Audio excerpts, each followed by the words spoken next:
Hello team, my name is Sam. I'm here to share with you guys my thoughts on finances, some of my own stories in my life that's made me successful financially, and just to educate you guys to put you a little bit more money savvy. We go through life always wondering, why didn't they teach us this in school? We even have peers that seem to make the same amount as us, but maybe doing better than us. I want to share some strategies that will make a huge difference in building your wealth. You don't need to make $10 million to build wealth. You can build wealth no matter where you're at on the income scale. Okay, here's what I need you to do. I need you to hit the like button. That really helps me out. Thanks, guys. Now, what happens when you get your paycheck? You pay your rent, your mortgage, your transportation, your bills, your phone. Then you go out with friends on Friday night. And then what's left over of the leftover, you save. Sounds good, right? You're officially adulting. Where did you put yourself in that? Last. On both your fun and your savings, you put yourself last. Now, I am not a financial minimalist. I don't want to have breakfast under $1, so I spend the rest of my life having breakfast under $1. My thought on personal finance has always been it's a numbers game. We just got to arrange the numbers in the right place to teach you to have more money at the end of your month and less month at the end of your money. Now, if you guys are part of the FIRE community, hats off to you. Y'all are my heroes. If you don't know what the FIRE community is, FIRE stands for Financial Intelligence Retire Early. The FIRE community is constantly working to increase their financial literacy so they can get out of what's called the rat race. The rat race is the constant grind we feel of being more of a conductor of money than actually keeping any for ourselves.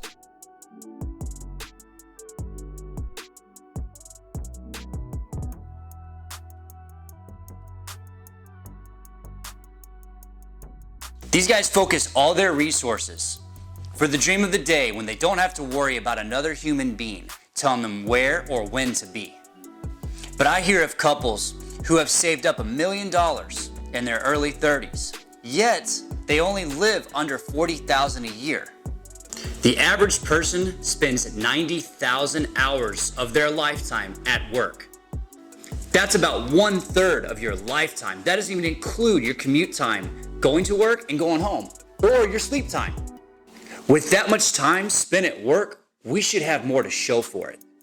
I want you guys to be focused on putting more money in your pocket than spending your life working to put money in other people's pockets.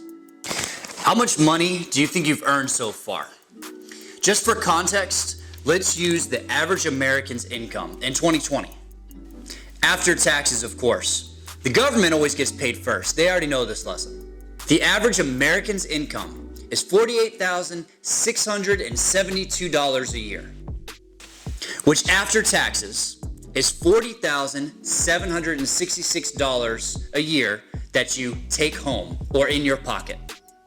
Okay, let's take that number, $40,766 take home pay times 10 years. Let's say you had the same job, no increase in pay, no decrease in pay. Over 10 years, you would have taken home after taxes $407,660,000. How much of that did you keep is the question. Here's how to calculate yours. Make sure you do after taxes because that money you never see. We want to use the money that is available to us. Find out your take-home pay for an entire year. Multiply it by how many years you have been receiving that. You may not like the number, but the question is, still again, how much of that did you keep? It hurts to see that number, but I want you to see what your potential really is. Okay, starting today, the first person that's going to receive a check from your paycheck is going to be yourself. Here's a tip. You need to set up a separate savings account. Don't put it in the account you already have. We need to practice a little out of sight, out of mind. We can't just sit there and stare at that $100 bill.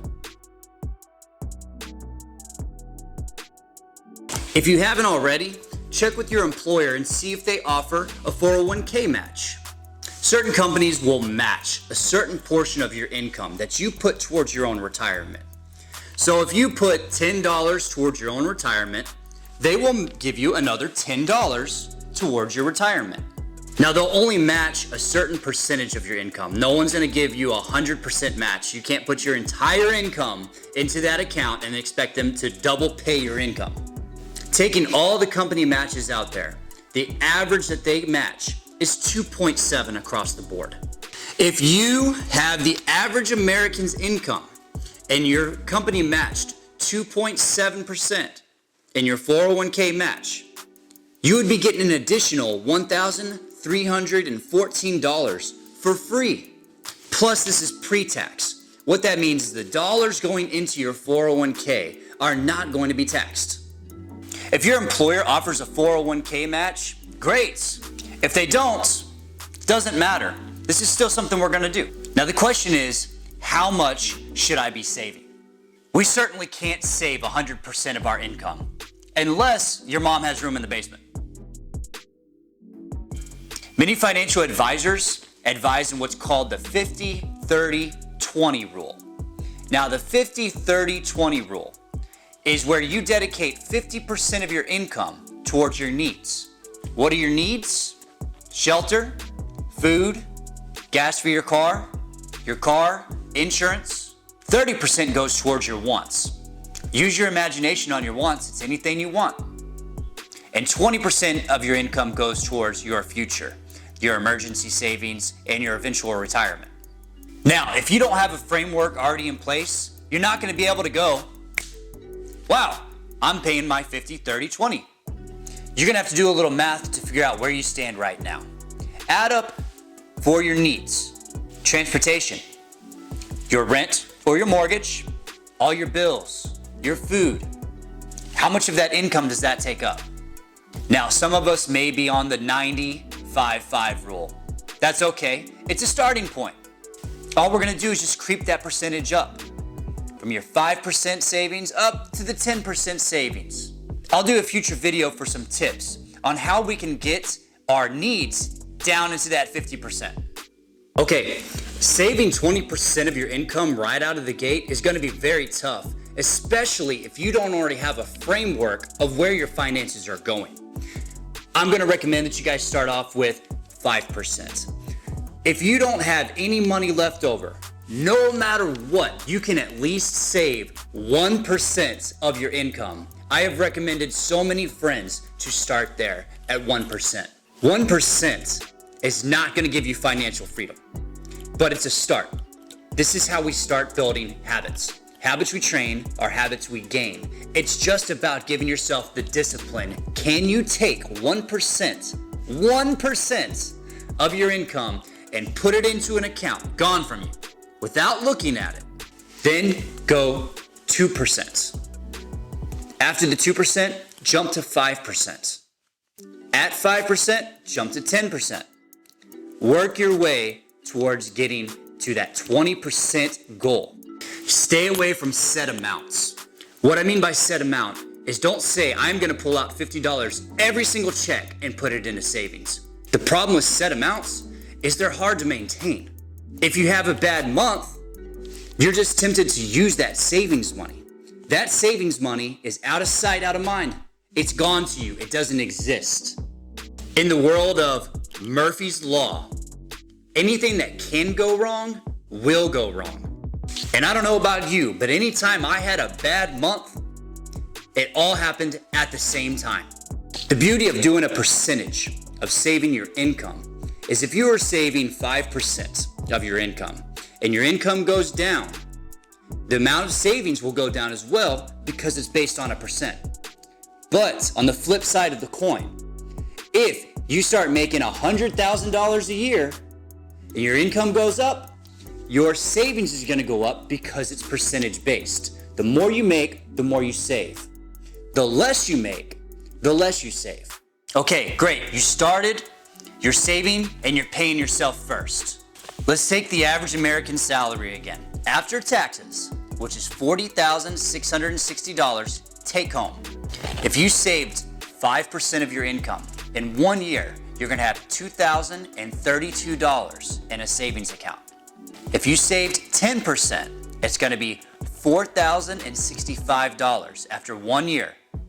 If you save the actual 20%, it's going to be $8,131 after 1 year of savings. This doesn't even include the interest you could potentially be making on the savings account. So yes, it would be even higher. The average American savings right now is $8,863 that the average American has saved in an account. It's time for you to be above average. So when should we start? Right now, today. Okay, you've done a great job. You're starting to build wealth for yourself. And remember what we're going for. Wealth is about buying time, not money. Okay, let's say I had $50,000 in a bank account. But my lifestyle is I spend $50,000 a year. What is my wealth? 1 year. But let's say I have $50,000 in an account, but my lifestyle is only $25,000 a year. What is my wealth? 2 years. Now, I'm not going to tell you to live like a hermit. I just want to change your mindset on the way you view wealth. Wealth is about how long your money is going to last, not how much money you have. Ever since I was young, I have always saved 10% of my income. And I was very diligent, very, very diligent. I have saved 10% my whole life. I still have the same dollars I saved from when I was 18. I continued the 10%. I thought that was all that was needed until I learned that the average millionaire saves 64% of their income. I knew I wasn't doing enough. So slowly but surely over the years, I would add a percent to where I'm at my current savings rate of 55% of my income. I'm a little extreme, but I have extreme vision and I have extreme goals. I would love to hear what your savings rates are. If you want to comment down below, please let us know where you're at as far as your personal savings rate. This is about building wealth to protect yourself, your friends, your family, and to be able to live and give like we all really want to do in our hearts. I've always told a lot of peers that if you can't take care of yourself, you don't have much business taking care of other people. So this is our responsibility. And the way I see it, you're going to care about money at some point in your life. You're either going to really care about it when you're younger, or you're really going to care about it when you're older. I prefer to do it now while I'm young and able to make more. Because when you're older, you may not have that option. Thank you guys for listening to me. I'd love to hear your comments down below. Make sure to like and subscribe to the channel. I'm going to be putting out a lot of other personal finance videos. I love this subject. I just love talking about it, and I love to hear from you guys. So until next time.